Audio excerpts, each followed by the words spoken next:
Welcome to the wild world of JavaScript truthiness, where not everything is as true as it seems. In JS, some values act like honest friends, always telling the truth, Truthy. Others, sneaky little fakers called Falsy values. Meet the Falsy club.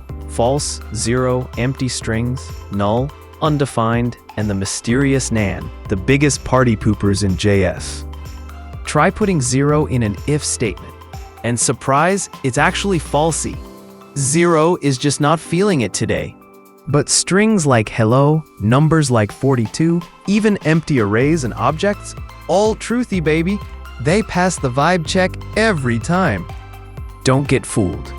The string zero is truthy, even though zero is falsy.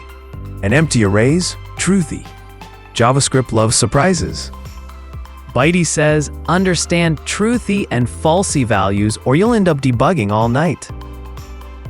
Follow us for more JavaScript truths and lies. Explain the Bytey way.